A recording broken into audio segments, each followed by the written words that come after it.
بسم اللہ الرحمن الرحیم۔ بن مانگی دعا از عفت سحر طاہر۔ امتیاز احمد ڈائننگ ٹیبل پر پہنچے تو سفینہ ناشتے کے لیے موجود تھیں۔ واؤ، بڑی خوشبوئیں لگا رہے ہو آج کل۔ سفینہ نے فضا میں سونگھتے ہوئے لطیف سا طنز کیا تو وہ کرسی گھسیٹ کر بیٹھتے ہوئے ٹھٹک سے گئے۔ تمہیں اچھی نہیں لگ رہی تو چھوڑ دیتا ہوں۔ چشمہ اور موبائل ٹیبل پر رکھتے ہوئے انہوں نے اپنا انداز ہمیشہ کی طرح دوستانہ ہی رکھا۔ خیر، ایسی بھی کوئی خوش فہمی نہیں مجھے کہ میری خاطر تم کچھ چھوڑو گے۔ ان کے آگے آملیٹ کی پلیٹ کھسکاتے ہوئے دوسری پلیٹ میں ٹوسٹ رکھنے لگی۔ امتیاز احمد کو معلوم تھا کہ دھواں سا کہاں سے اٹھ رہا ہے۔ کمال کرتی ہو سفینہ بیگم، میں کون سا چار کر کے بیٹھا ہوں جنہیں چھوڑ کے تمہیں خوش کرنے کی کوشش کر سکوں۔ انہوں نے ناشتہ شروع کرتے ہوئے نیم مزاحیہ انداز میں کہا۔ یہاں تو ایک ہی دل پر بہت بھاری ہے۔ سفینہ نے جل کر کہا تو وہ توجہ دیے بغیر اپنے لیے کپ میں چائے نکالنے لگے۔ سفینہ کا دل اور جلا، اور ایسا ہمیشہ اسی وقت ہوتا تھا جب وہ امتیاز احمد سے الجھنا چاہتی اور وہ یوں ان سے دامن بچاتے جیسے وہ کانٹے دار جھاڑی ہوں۔ ان کی تلملاہٹ بھری خاموشی کو محسوس کرتے ہوئے امتیاز صاحب نے خود ہی بات بدل ڈالی۔ معیز چلا گیا یونیورسٹی؟ جگا کے آئی ہوں، فریش ہو کے آ رہا ہے۔ معیز اور زارا چلے گئے ہیں کالج؟ مجبوراً ہی صحیح، مگر سفینہ کو بھی اپنا موڈ بحال کرنا پڑا۔ اسی وقت نکھرا نکھرا سا محیز چلا آیا۔ السلام علیکم۔ وعلیکم السلام۔ آج اتنی دیر؟ امتیاز احمد نے نظر بھر کے خبرو بیٹے کو دیکھا۔ جی ابو، پہلے 2 پیریڈز فری تھے، سوچا آرام ہی کیا جائے۔ وہ مسکرایا اور اس کی مسکراہٹ دیکھ کر امتیاز صاحب کو احساس ہوا معیز ان کا سب سے چلبلا اور حاضر جواب بیٹا ہوا کرتا تھا، مگر اب ایک عجیب سی سنجیدگی اور لیا دیا سا انداز اس کی پہچان بنتا جا رہا تھا۔ اچھا کیا۔ انہوں نے چائے کا کپ اٹھا لیا۔ سفینہ نے جوس کا گلاس بھر کے معیز کے سامنے رکھا۔ اسی وقت امتیاز احمد کا موبائل بجنے لگا۔ ٹھیک سے ناشتہ کرو معیز، ضروری نہیں کہ یونیورسٹی جا کر علم گلم سے پیٹ بھرا جائے۔ سفینہ بیٹے کو ٹوک رہی تھی۔ اچھا۔ امتیاز احمد مبہم سے انداز میں فون پر بات کر رہے تھے۔ کتنے چاہیے؟ ان کا لہجہ مدھم پڑا تو سفینہ کے کان کھڑے ہو گئے۔ اچھا، کب تک؟ امتیاز احمد اتنے متوجہ دیکھ کر اٹھ گئے۔ موبائل ان کے کان سے لگا ہوا تھا۔ وہ وہاں سے ہٹ گئے۔ اچھا ٹھیک ہے، میں پہنچا دوں گا، تم فکر مت کرو، وہ دھیمی آواز میں کہتے دور چلے گئے تھے۔ دیکھا تم نے کن ہواؤں میں اڑ رہے ہیں؟ دانت پیستے ہوئے سفینہ نے کہا تو معیز چونکا۔ جی ماما، کون اڑ رہا ہے؟ یہی تمہارا باپ، اور کون؟ کئی دفعہ ایسے ہی خفیہ فون آتے ہیں دن میں۔ وہ تلملا رہی تھی۔ معیز نے ایک سلگتی نگاہ ادھر ڈالی جدھر امتیاز احمد گئے تھے۔ وہ کیا ناواقف تھا باپ کی اس ادا سے؟ ہرگز نہیں۔ یہ وہ فون کال تھی جو وہ اس کی ماں کے سامنے سننے کی ہمت نہیں رکھتے تھے، مگر جسے سننے سے وہ بھی انہیں روک نہیں سکتا تھا۔ کم آن ماما، ایسے کوئی خفیہ والوں سے تعلقات نہیں ہیں ان کے۔ معیز نے سراسر انہیں بہلایا۔ لکھ کے رکھ لو تم معیز، تمہارا باپ ابھی تک اس حرافت سے رابطے میں ہوگا۔ دنیا چھوڑ دے اسے، یہ کبھی نہیں چھوڑے گا۔ اس موضوع پر سفینہ حد سے زیادہ زہریلی ہو جاتی تھی۔ کیسی باتیں کرتی ہیں آپ؟ سالوں پہلے وہ قصہ ابو نے اپنے ہاتھوں اپنی مرضی سے ختم کیا تھا، پھر بھی آپ کو یقین نہیں آیا؟ وہ جھنجھلا سا گیا۔ مگر یہ مت بھولو کہ وہ مجبور ہو گیا تھا اس قصے کو ختم کرنے کے لیے، کیونکہ اس کے ہاتھ کچھ آنے والا نہیں تھا۔ میں تو مجبوری کا سودا ہوں اس شخص کے لیے۔ سفینہ نے اولاد سے کبھی ماضی کا ایک لفظ نہ چھپایا تھا، کیونکہ یہ ان کے باپ کا ماضی تھا۔ اپنا ہوتا تو یقیناً چھپاتی۔ امتیاز احمد لوٹ آئے۔ آفس سے فون تھا، ان کی وضاحت قطعی غیر ضروری تھی، تو یہیں بیٹھ کے سن لیتے۔ یہاں کون سا پابندی ہے آفس کے متعلق بات کرنے پر؟ تم تو یوں اٹھ کر کونے میں گئے جیسے پرانی محبوبہ نے فون کر دیا ہو۔ سفینہ کی زبان کے آگے کھائی تھی۔ اب کی بار امتیاز احمد کو بھی برا لگ گیا۔ سوچ سمجھ کے بات کیا کرو سفینہ، چھوٹے چھوٹے لفظوں کی پکڑ بہت سخت ہوا کرتی ہے۔ پھر وہ انہیں مزید کچھ کہنے کا موقع دیے بغیر معیز کی طرف متوجہ ہوئے۔ تم فارغ ہو چکے تو مجھے ذرا بینک لے چلو، پھر آفس چھوڑ دینا۔ ان کی گاڑی ورکشاپ میں تھی اور آج کل ان کے پک اینڈ ڈراپ کی ذمہ داری معیز پر تھی۔ جی چلیے، وہ فوراً ہی اٹھ گیا۔ اس موضوع نے اس کی طبیعت بھی اچھی خاصی مگدر کر دی تھی۔ جانے اس موضوع کے ساتھ معیز احمد کے کیسے تار جڑے تھے کہ اس کی سوچیں مرتعش ہو جاتی اور خود کو بہت تنہا اور بے بس پاتا۔ آفس کا فون۔ ابھی میں موبائل چیک کرتی تو پول کھل جاتی جناب کی۔ جوان اولاد کا لحاظ کیا میں نے، ورنہ۔ سفینہ کا غصہ ان کے جانے کے بعد بھی ٹھنڈا نہ ہوا تھا۔ وہ مسلسل بڑبڑا رہی تھیں۔ وہ خاموشی سے گاڑی ڈرائیو کر رہا تھا۔ امتیاز احمد نے ایک نظر اسے دیکھا، پھر تعصب سے بولے، اپنی ماں کو کیوں نہیں سمجھاتے؟ خام خواہ اپنا بی پی شوٹ کرتی رہتی ہے۔ ان کے سامنے جب خفیہ فون آئیں گے تو ان کا بی پی تو لازمی شوٹ کرے گا۔ موئز کا انداز خفگی سے بھرا تھا۔ تم بھی؟ امتیاز احمد کو برا لگا۔ کیا ابو، خامخواہ کا درد سر پال رکھا ہے آپ نے؟ کیوں اپنی پرسنل لائف خراب کر رہے ہیں؟ یاد کریں ماما کا رویہ تب سے اتنا پوزیسو ہوا ہے جب سے ان کالز کا سلسلہ چلا ہے۔ موئز نے انہیں یاد دلایا۔ وہ چند لمحے خاموش رہے، پھر بڑے سرسری انداز میں پوچھنے لگے، تم بتاؤ، تم نے اپنے فیوچر کے متعلق کیا سوچا ہے؟ موئز نے بے اختیار باپ کا چہرہ دیکھا۔ وہ ونڈ اسکرین کے پار دیکھ رہے تھے۔ موئز ان کے سوال کی گہرائی اچھی طرح سمجھتا تھا، تبھی سامنے متوجہ ہوتے ہوئے خشک لہجے میں بولا، میں اپنی زندگی اپنی ترجیحات کے مطابق گزارنا چاہتا ہوں، اور اگر اس میں میری کوئی خواہش بھی شامل ہو جائے تو؟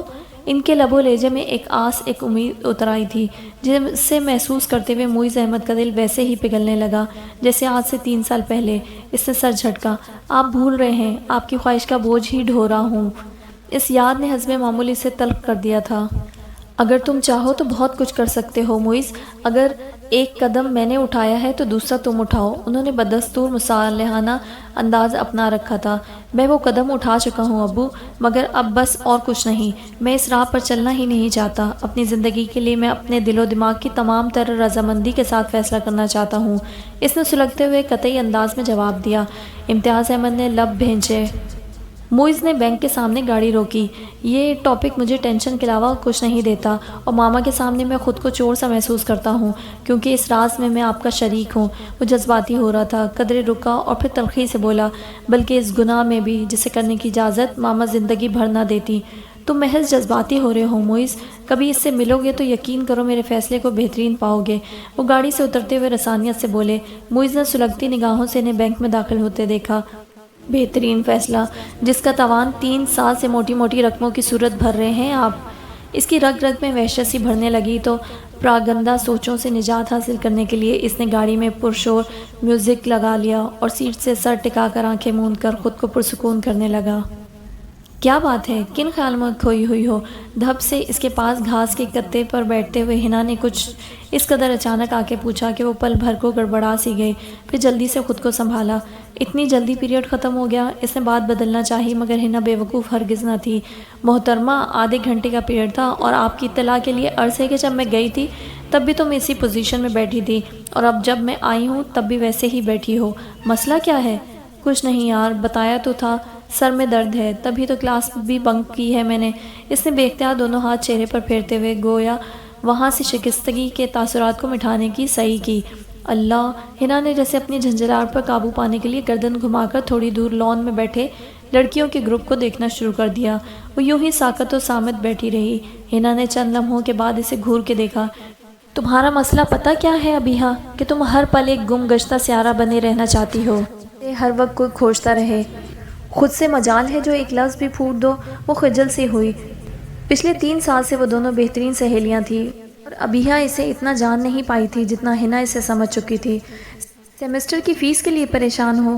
ہنا نے یکلک تھی اتنے یقین سے پوچھا کہ وہ جو مصمم ارادہ کیے بیٹھی تھی کہ کم از کم ہنا کو اس بارے میں کچھ نہیں بتائے گی، چپ کی چپ رہ گئی۔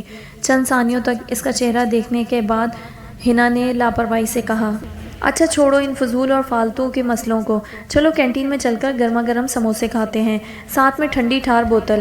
ابیہا نے شکوہ کناں نظروں سے اسے دیکھا، پھر ناراضگی سے بولی، مجھے نہیں جانا کہیں بھی، میرے سر میں درد ہے۔ ہاں، فقط درد ہی درد ہے اس میں، دماغ تو ہے نہیں سر میں۔ ہنا اب طنز پر اتر آئی تو اس کا دل گداس ہونے لگا۔ گھر فون کیا تھا؟ ہنا نے جیسے اس پر ترس کھا کر پوچھا۔ ہاں تو کہہ تو رہے تھے کہ پیسے بھجوا دوں گا، مگر کل لاسٹ ڈیٹ ہے فیس جمع کرانے کی، بلکہ ہاسٹل کے ڈیوز پے کرنے کی ڈیٹ تو گزر بھی چکی۔ ابیہا کے لہجے میں محسوس کن تھکن تھی۔ مجھے ایک بات تو بتاؤ یار، ایک ہی شہر میں رہتے ہوئے تمہارا یوں ہاسٹل میں رہنا، بلکہ ان 3 سالوں میں نے تمہیں کبھی کبھار ہی گھر جاتے دیکھا ہے، وہ بھی چند گھنٹوں کے لیے، اور بس۔ اور یہ ایک ایسا موضوع تھا جس پر ابیہا مراد کسی سے بھی بات نہیں کرنا چاہتی تھی۔ وہ کیا بتاتی کہ جو اس کا باپ ہونے کے دعوے دار تھا وہ اسے محض چند گھنٹے کے لیے ٹہلانے ہی لے جا سکتا ہے، اور بس۔ وہ تو شکر تھا کہ چھٹیوں میں ہنا گھر چلی جاتی تھی، وگرنہ اسے یہ بھی خبر نہ ہوتی کہ ان دنوں بھی ابیحہ یہیں ہوتی تھی، ہاسٹل ویران ہو جاتا۔ وہ تو اللہ مہربان تھا کہ ہاسٹل وارڈن کی رہائش وہیں پر تھی اور وہ اضافی کرایہ وصول کر کے ابیحہ کو وہاں رہنے کی اجازت دے دیتی تھیں۔ تو کیا ہوا، تمہارا گھر بھی تو اسی شہر میں ہے، تم بھی تو ہاسٹل میں رہتی ہو۔ ابیحہ نے فی الفور خود کو سنبھالا تھا۔ اپنے ماضی کو ننگا کر کے وہ خود کو بے پردہ نہیں کرنا چاہتی تھی، اور پھر اس قدر غلیظ ماضی۔ میرا مسئلہ اور ہے، ہنا نے سر جھٹکا۔ تو بس میرا مسئلہ بھی اور ہے، بتایا تو تھا تمہیں، ستیلی ماں مجھے گھر میں قدم نہیں رکھنے دیتی، ابیحہ نے اس سے نظریں ملائے بغیر کہا، پھر فوراً ہی بیگ سنبھالتی اٹھ گئی۔ اچھا چلو، آج کینٹین کا بل تمہارے ذمے، پیسے آئیں گے تو میں بھی تمہیں عیش کراؤں گی، کبھی تو مجھ پر اعتبار کرو گی۔ ہنا اسے جتاتے ہوئے اٹھی تھی، ابیحہ لب بھینچ کر رہ گئی۔ امتیاز احمد، تم پوچھتے کیوں نہیں معیز سے، کیوں اتنا بدلتا جا رہا ہے وہ؟ اس کی سرگرمیوں پر نظر رکھو، کہیں کسی لڑکی کے چکر میں تو نہیں؟ سفینہ نے لان میں بچھی میز پر چائے لا کر رکھتے ہی ڈرون حملہ کر دیا تھا۔ اخبار میں گم امتیاز احمد چونکے، بے اختیار اخبار بند کرتے ہوئے پوچھا، تمہیں کیسے شک ہوا؟ ایک تو یہ کہ وہ تمہارا بیٹا ہے، اور دوسرا یہ کہ اس کی خاموشی اور سنجیدگی بڑھتی جا رہی ہے۔ شادی کا نام لوں تو یوں بدکتا ہے جیسے کسی گناہ کا کام کہہ دیا ہو۔ طنز کرنے سے وہ باز نہ آئی تھیں، پھر اپنے خدشات بھی بتا دیے تو انہوں نے گہری سانس بھری۔ تم بھی نہ سفینہ، انہوں نے تعصب سے بیوی کو دیکھا۔ وہ باپ تو کب کا بند ہو چکا، بلکہ میں نے اپنے ہاتھوں بند کر دیا۔ دل کی مرضی سے تم سے شادی کی، مگر تمہیں آج تک یقین نہیں آ سکا۔ ہاں، سفینہ کی صاف گوئی میں ہٹ درمی کی جھلک تھی، کیونکہ مجھے کبھی لگا ہی نہیں کہ وہ باپ مکمل طور پر بند ہوا ہے۔ کہیں نہ کہیں اس تحریر کی جھلک مجھے دکھائی دے ہی جاتی ہے۔ سفینہ کی بات پر انہوں نے گہری سانس بھر کر جیسے اندر کی کثافت کو کم کیا، پھر اخبار لپیٹتے ہوئے میز پر رکھ دیا۔ اس عمر میں لڑکے یوں ہی باتوں کو دل پر لے لیتے ہیں، وہ بھی ٹھیک ہو جائے گا۔ انہوں نے گول مول سا تبصرہ کیا، مگر وہ سفینہ امتیاز تھیں جنہوں نے گزرے 25 برسوں میں ان کا ماضی نہیں بھلایا تھا اور نہ ہی انہیں بھولنے دیا تھا، تو اپنے لاڈلے بیٹے کے معاملے میں کیسے چوکتی؟ اگر کوئی مسئلہ ہے تو مجھ سے شیئر کرے نا، پہلے بھی تو ایسے ہی کرتا تھا، مگر اب 2-3 سالوں سے جیسے اپنے آپ میں سمٹ کر رہ گیا ہے۔ ٹھیک ہو جائے گا آہستہ آہستہ، وہ محتاط سے انداز میں کہہ کر چائے پینے لگے۔ سفینہ نے تیز نظروں سے انہیں دیکھا۔ یعنی کوئی مسئلہ ہے اس کے ساتھ؟ امتیاز احمد گڑبڑا سے گئے۔ یہ میں نے کب کہا، میں تو برسبیل تذکرہ بات کر رہا ہوں، ہو سکتا ہے کوئی مسئلہ ہو اس کا، آہستہ آہستہ ٹھیک ہو جائے گا۔ سفینہ ڈھیلی پڑ گئی۔ یونیورسٹی کے بعد چند گھنٹوں کے لیے تمہاری فیکٹری میں بھی تو بیٹھتا ہے، کریدنے کی کوشش کرو اسے۔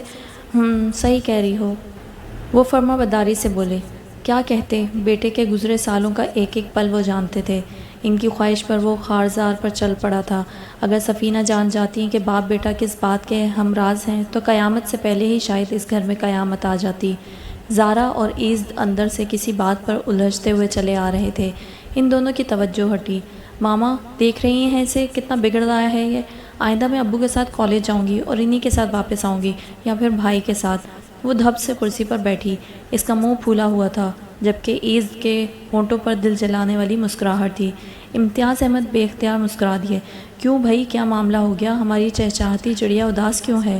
موسم تو بہت اچھا ہے، آج پھر موڈ کیوں خراب ہے؟ انہوں نے پیار سے پوچھا تو سفینہ کے دل میں ہمیشہ کی طرح سکون سا بڑھتا چلا گیا۔ امتیاز احمد کا اولاد سے محبت کرنا انہیں ہمیشہ اپنے پیروں کی مضبوطی کا احساس دلاتا تھا۔ ہاں پوچھیں اس سے، ایک تو اسے پک اینڈ ڈراپ کرو، دھوپ میں گھنٹوں کھڑے ہو کر اپنا رنگ جلاؤ، اور اسے دیکھیں احسان فراموش۔ ایزد نے کباب اٹھایا۔ تو کون کہتا ہے آ کے وہاں لڑکیوں کو تاڑنے کی ڈیوٹی سر انجام دو؟ زارا تنکی۔ دیکھا آپ نے، نیکی کا تو کوئی زمانہ ہی نہیں۔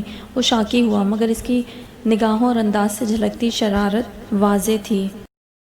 میں باز آئی ایسی نیکی سے؟ زارا نے دونوں ہاتھ جوڑ کے ماتھے سے لگائے۔ ایزد، کیوں تنگ کرتے ہو بہن کو؟ سفینہ نے پیار سے بیٹے کو گھرکا۔ بھری دوپہر میں اپنے کالج سے اس کے کالج تک جاؤ، وہاں جلتی دھوپ میں کھڑے ہو کر اس کا انتظار کرو۔ بہن صاحبہ پھر بھی راضی نہیں۔ وہ اپنے کپ میں چائے نکالتا متاسف ہوا۔ ہاں، اور وہ بھی بتاؤ نا جو مجھے آرڈر کر رکھا ہے کہ آدھے گھنٹے سے پہلے کالج گیٹ سے باہر نہ نکلوں۔ زارا تلملائی، پھر اس کی شکایت لگانے لگی۔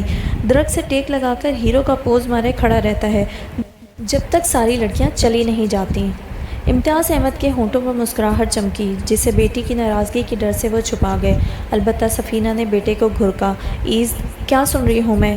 ظاہر ہے جو آپ کی بیٹی بتائے گی وہی کچھ سنیں گی آپ. ہم مردوں کی اس گھر میں کم ہی چلتی ہے. کیوں ابو؟ وہ بات کو کہیں کا کہیں لے گیا. امتیاز احمد ہنس دیے. اب آپ ہی بتائیں ماما، اتنی گرمی میں اتنا فاصلہ طے کر کے روز اسے لینے جاتا ہوں، اب دھوپ میں جلنے کا کوئی فائدہ بھی تو ہو. چند حسین چہرے دیکھ کر فریش ہونے میں کیا حرج ہے؟ وہ ڈھٹائی سے بولا تو زارا روحانسی ہونے لگی. دیکھ رہی ہیں آپ کس قدر بے شرم ہے. ذرا جو اپنے کرتوت چھپاتا ہو. دونوں جڑواں تھے، ایک دوسرے سے لڑتے جھگڑتے مگر دوسرے ہی پل گہرے دوستوں کے مانند ہو جاتے. باطل سے ڈرنے والے اے آسماں نہیں ہم، 100 بار لے چکا ہے تو امتحاں ہمارا. ایز نے برے سٹائل سے شعر پڑھا تھا. اوفو، چائے ٹھنڈی ہو رہی ہے، جاؤ ذرا بھائی کو بلا کر لے آؤ.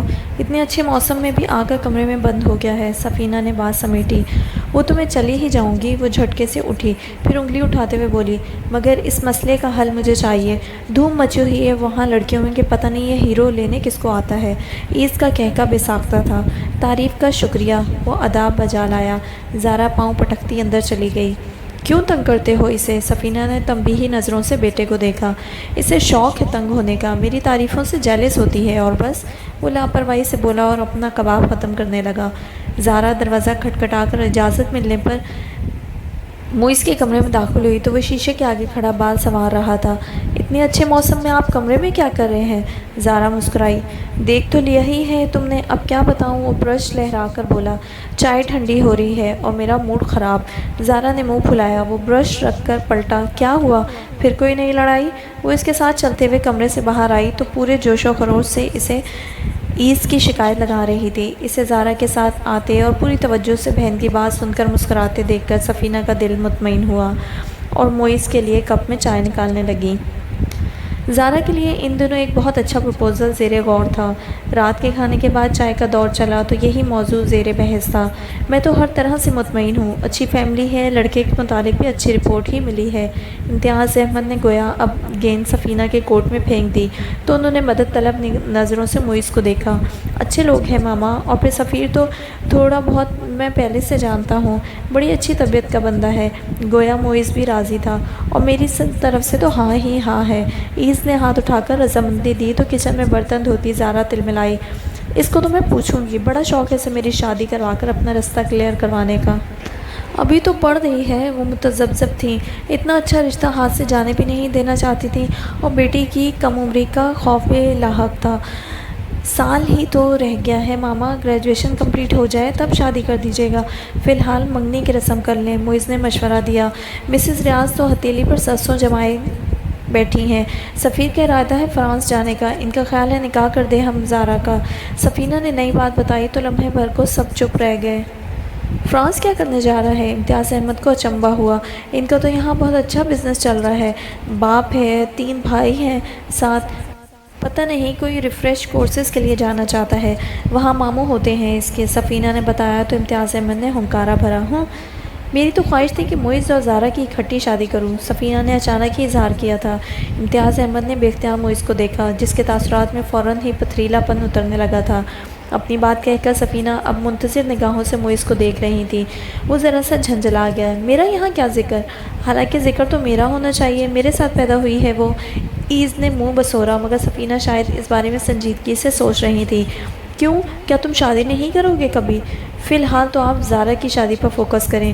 میں نے اس معاملے میں ابھی کچھ نہیں سوچا. وہ ماں سے نظر چرا گیا. تو اب سوچ لو، دنوں میں لڑکی مل جائے گی میرے شہزادے بیٹے کے لیے. سفینہ مسکرائیں اور پیار سے اسے دیکھا. امتیاز احمد کا دل گھبرا سا گیا. صحیح کہہ رہا ہے یہ. تم زارا کے متعلق سوچو، ابھی اس کی کون سی عمر نکلتی جا رہی ہے. سوچ لینے دو اچھی طرح. امتیاز احمد جس طرح بعجلت بولے تھے سفینہ کو تحیر نے گھیر لیا، جبکہ باپ کی طرف اٹھنے والی موئز کی نگاہ میں شکوہ تعصب تھا. بڑی جتائی ہوئی نگاہ تھی اس کی. کمال ہے. میں چاہتی ہوں کہ زارا کے جانے کے بعد اس گھر میں ایک رونق آ جائے اور آپ کو اس بات سے فرق ہی نہیں پڑتا. سفینہ ان سے الجھنے لگی. اوفو، ابھی تو یونیورسٹی چل رہی ہے اس کی. ٹھیک سے اپنے پاؤں پر کھڑا تو ہو لینے دو. صاف لگ رہا تھا امتیاز احمد موئز کی شادی کے حق میں نہیں ہے. ابھی بھی آپ کے ساتھ فیکٹری سنبھال رہا ہے. یہ شادی نہ کرنے کا مضبوط جواز نہیں ہے. سفینہ نے اس اعتراض کو تسلیم نہیں کیا تھا. کم آن، یکلک تھی. موئز نے دونوں ہاتھ ٹیبل کی سطح پر مارے تو ایک خاموشی سی چھا گئی. اس موضوع کو چھوڑ دیں آپ لوگ. میرا ابھی شادی کرنے کا کوئی ارادہ نہیں ہے. تلخی سے کہتا وہ وہاں سے اٹھ کر ہی چلا گیا. مائی گاڈ، اس متحیر رہ گیا، انہیں کیا ہوا اتنا غصہ؟ اور پریشان تو سفینہ بھی کچھ کم نہ تھی۔ معیز کا رویہ کچھ نفسیاتی سا لگنے لگا تھا، اور یوں شادی کے نام سے بدکنا ان کا دل ہول سا گیا، اور ان سب سے سوا امتیاز احمد کسی اور ہی فکر میں تھے، کہیں معیز شادی کے لیے راضی ہی نہ ہو جائے۔ یہ سوچ ان کے چہرے سے حویدہ تھی۔ ہنا تیزی سے دروازہ کھول کے اندر آئی تو ابیہ کو انہی کپڑوں میں ملبوس نوٹس کے ساتھ سر کھپاتے دیکھ کر چلا اٹھی، تم ابھی تک یوں ہی سر جھاڑ منہ پھاڑ بیٹھی ہو؟ ابیہ ڈر سی گئی، مگر ہنا کو دیکھا تو نگاہوں میں ستائش سی اتر آئی۔ وہ ابھی پارلر سے تیار ہو کر آئی تھی، نئے اسٹائل کی کٹنگ، فیشل اور آئی بروز بنوانے سے اس کی شکل نکل آئی تھی۔ میں کیا کروں گی وہاں جا کر ہنا؟ تمہارا بھائی کہے گا کسے اٹھا لائی ہے ساتھ؟ ہنا کی خشمگی نگاہوں کے جواب میں وہ گڑبڑا کر بولی تو اس نے کھا جانے والے انداز میں کہا، وہ میرا بھائی ہے، تمہارا نہیں۔ اٹھو اور اب مزید ایک بھی لفظ کہے بغیر تیار ہو جاؤ۔ اس نے ہاتھوں میں تھامے شاپرز بستر پر ڈھیر کیے۔ اچھا تمہارا برتھ ڈے ہے، ہوٹل میں جانے کی کیا تک بنتی ہے؟ گھر جا کے سیلیبریٹ کیوں نہیں کرتی؟ ابیہ نے اپنی الجھن کو زبان دے ہی دی۔ ہاں وہاں ٹائم ہی کس کے پاس ہے میرے لیے؟ ممی کو اپنی پارٹی سے فرصت ملے تو دوسروں کی پارٹیز شروع ہو جاتی ہیں، اور پاپا تو ہیں ہی امریکہ میں۔ ایسے میں خالی دیواروں سے جا کر سر پھوڑنے سے بہتر ہے کہ بھائی کے ساتھ چند لمحے خوشی کے بتا لوں۔ ہنا اداس ہونے لگی تو ابیہ کو افسوس ہوا کہ ایسے ہی اس موضوع کو چھیڑا جس کے متعلق وہ پہلے بھی کئی مرتبہ بتا چکی تھی۔ اچھا اس بار معاف کر دو اور اپنا گفٹ یہیں پہ وصول کر لو، اگلی بار تمہارے ساتھ لازمی جاؤں گی۔ خبردار، ہنا نے آنکھیں نکالی، جو تم نے رنگ میں بھنگ ڈالنے کی کوشش کی تو۔ اوفو، میرے پاس تو ڈھنگ کے کپڑے بھی نہیں ہیں، پتہ تو ہے تمہیں۔ ابیہ کشمکش کا شکار ہوئی۔ وہ تو تم فکر ہی مت کرو، نہ صرف اپنے بلکہ تمہاری بھی شاپنگ کر کے لائی ہوں، ہنا نے مسکراتے ہوئے کہا، اور آگے بڑھ کر شاپنگ بیگز الٹنے لگی تو بستر پر دو جگمگاتے جوڑوں کے ساتھ جانے کیا کیا علم گلم بکھر گیا۔ ابیہ گہری سانس بھر کر رہ گئی، اب فرار کی کوئی صورت نہ بچی تھی۔ اچھا ویری گڈ، تمہاری صلاحیتوں کا میں یوں ہی معترف نہیں ہوں۔ سفینہ بیڈ روم میں داخل ہوئی تو امتیاز احمد بڑے موڈ میں کسی سے موبائل پر مہوے گفتگو تھے۔ ان پر نگاہ پڑی تو امتیاز احمد نے بات مختصر کر دی، چلو ٹھیک ہے، باقی باتیں مل کر طے کرتے ہیں، اوکے اللہ حافظ۔ کیوں فون بند کر دیا؟ میں کون سا آپ کی گفتگو میں خلل ڈالتی؟ سفینہ اندر کی بے چینی کو دباتے ہوئے بولی اور بیڈ کے کنارے ٹک گئیں۔ ایک بہت بڑا کانٹریکٹ مل گیا ہے ہماری کمپنی کو، اس کے لیے لون بھی منظور ہو گیا ہے، وہ خوش تھے۔ اچھا، سفینہ نے شکی انداز میں کہا، میں تو کچھ اور ہی سمجھ رہی تھی۔ امتیاز احمد ٹھٹکے، ان کی مسکراہٹ پھیکی پڑ گئی۔ کیا بات ہے تمہاری سفینہ بیگم؟ نہ کبھی خود میرے دل میں اتری، نہ مجھے یہ موقع دیا تم نے، اتنے سالوں میں بھی نہیں جان پائی مجھے۔ ان کے انداز میں بہت عرصے کے بعد شکوہ در آیا، وگرنہ اس سے پہلے تو وہ نظر انداز ہی کر دیتے تھے ان کے ہر شخص اور ہر کج ادائی کو۔ او واقعی؟ سفینہ نے ہمیشہ انہیں سطحی انداز سے پرکھا تھا، کبھی اندر نہ اتر پائیں۔ ابھی بھی وہ اسی تناظر میں بولی، دل؟ تمہارے پاس دل تھا ہی کب امتیاز احمد؟ میرے پاس تو تم بے دل آئے تھے، بے روح جذبوں کے ساتھ۔ کیا اس بات سے بھی انکار کرو گی کہ جب میں تمہارے پاس آیا تو اس وقت صرف تمہارا تھا؟ وہ بحث کم ہی کرتے تھے، مگر اس وقت جیسے وہ بحث پر اتر آئے۔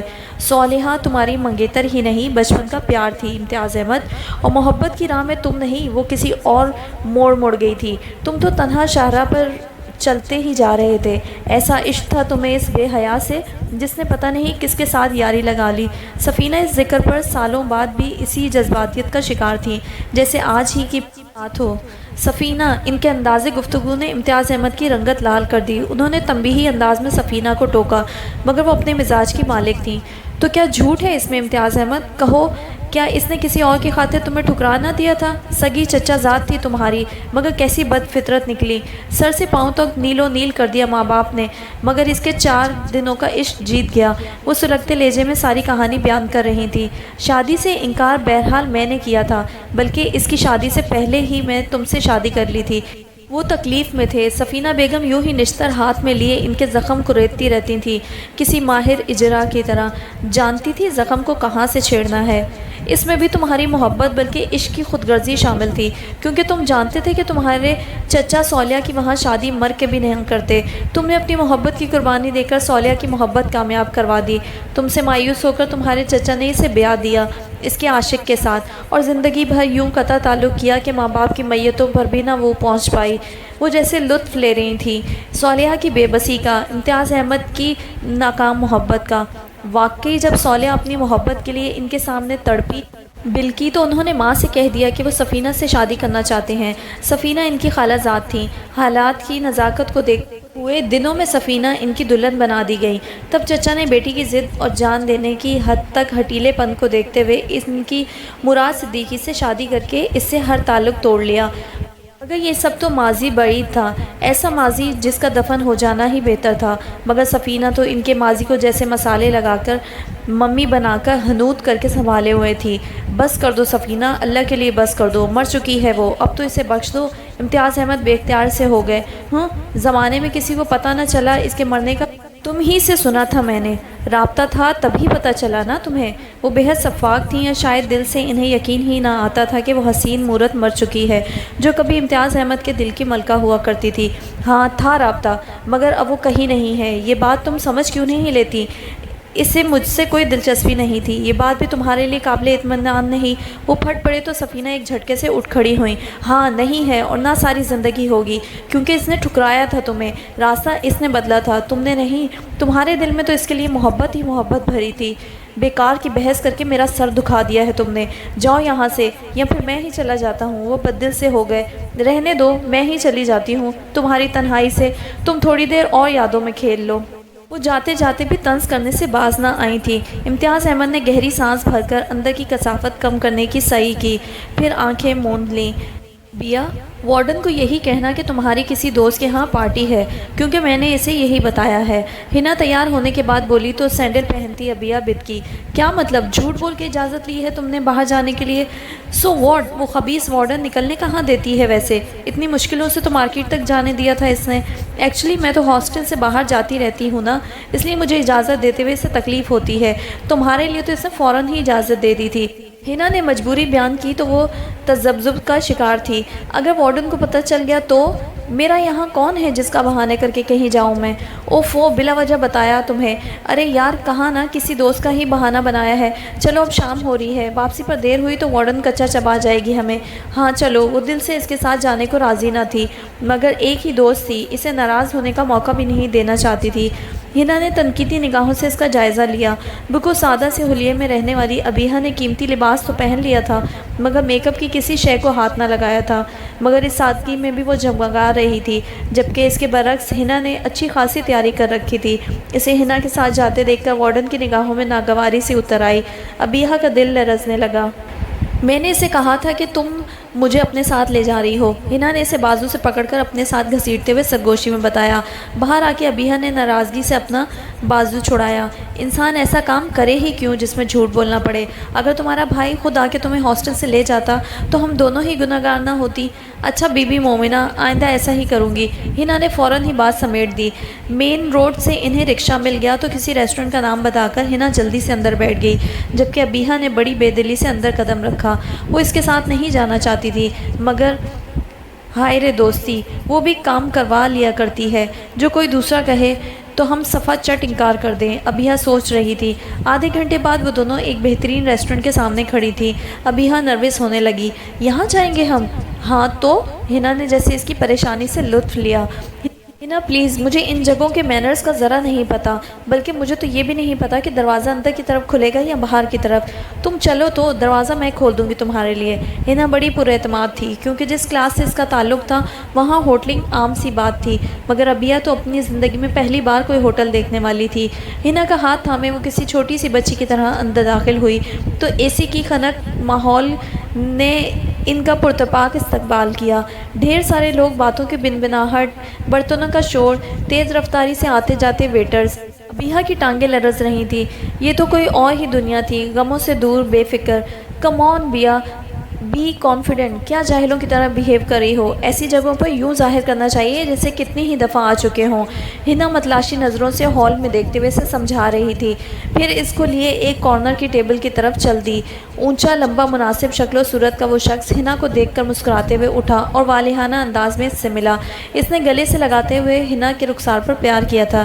کیسی ہو؟ وہ یوں ہی اس کی کمر میں ہاتھ ڈالے پوچھ رہا تھا۔ ابیہا کا دل عجیب سا ہونے لگا۔ بہن بھائی کی ایسی بے باک بے تکلفی شاید ہنا کی کلاس کا ہی حصہ تھی۔ ہنا اس سے الگ ہو کر پلٹی اور ابیہا کا ہاتھ تھام کر اسے اپنے ساتھ کیا۔ یہ میری بیسٹ فرینڈ ہے ابیہا، میں نے تمہیں بتایا تھا نا، فون پہ ہنا اس کا تعارف کروا رہی تھی، جبکہ مقابل کی گہری نگاہوں نے لمحہ بھر میں ہی ابیہ کو سرتاپا وسینے میں شرابور کر دیا۔ اس کا شدت سے وہاں سے غائب ہو جانے کو جی چاہا۔ Nice to meet you. اس نے ابیہ کی طرف ہاتھ بڑھایا تو اس کی رنگت اڑ گئی۔ اس نے بے اختیار خود کو ہنا کی اوٹ میں کر لیا۔ کم آن سیفی۔ ہنا نے بے تکلفی سے اپنے بھائی کے شانے پر ہاتھ مارا۔ یہ ہماری کلاس کے رویوں کی عادی نہیں ہے، کہتے ہوئے اس نے ابیہ کو کرسی پر بٹھایا۔ آئی سی۔ وہ اب بھی ابیہ کے دمکتے روپ کو دیکھ رہا تھا، پھر ہنا کو دیکھ کر معنی خیزی سے بولا، خیر، حسن کی ہر خطا معاف ہوتی ہے۔ ہنا ہنستی ہوئی اپنی نشست پر بیٹھ گئی۔ بڑی دیر لگا دی آنے میں تو کب سے آنکھیں بچھائے بیٹھا تھا تمہاری راہ میں۔ وہ ہنا کو والہانہ نظروں سے تکتے ہوئے بولا، جانے بہن بھائی کی ملاقات کتنے لمبے عرصے بعد ہو رہی تھی۔ ابیہ کو عجیب سا محسوس ہوا۔ ہنا ہلکے سے کھنکار کر بولی، ابیہ کو منانے میں ٹائم لگ گیا۔ میں نے کہا میری برتھ ڈے پر میری دوست ہی ساتھ نہ ہو تو کیا مزہ، مگر تمہاری موجودگی کی وجہ سے یہ جھجک رہی تھی۔ میں نے کہا میرا بھائی تمہارا بھائی۔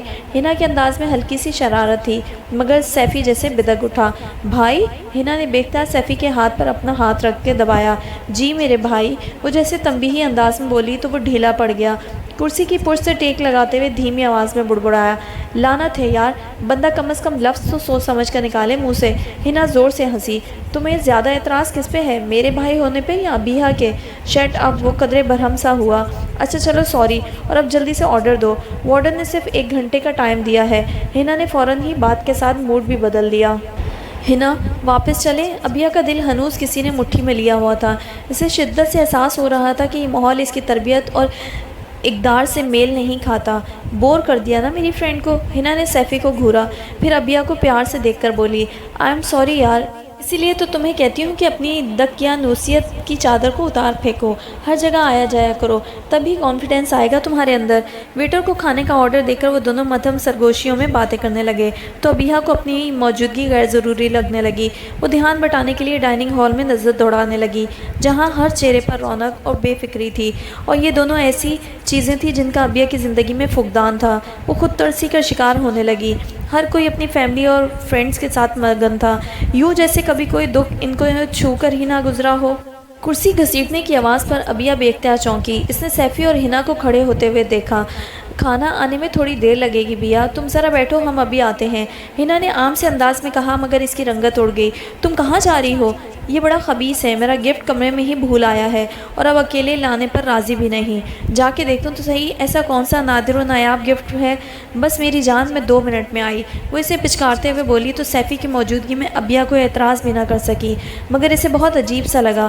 بہن نے اسی شہر میں گھر ہوتے ہوئے بھی ہاسٹل میں پناہ لے رکھی تھی، تو بھائی کون سا کم تھا، اس نے ہوٹل میں کمرہ لے رکھا تھا۔ وہ گہری سانس بھرتی پھر سے لوگوں کا جائزہ لینے میں مصروف ہو گئی۔ ذرا دیر کے بعد ویٹر آ کے برتن سیٹ کرنے لگا۔ ابیہ نے گھبرا کر ادھر ادھر دیکھا، مگر ہنا کی واپسی کے کوئی آثار دکھائی نہ دے رہے تھے۔ اسے اپنی غلطی کا شدت سے احساس ہوا۔ وہ اپنا موبائل ہاسٹل میں ہی چھوڑ آئی تھی، ورنہ کم از کم ہنا کو کال ہی کر لیتی۔ تقریباً 20 منٹ کے بعد وہ دونوں بڑے فریش اور اچھے موڈ میں واپس آئے۔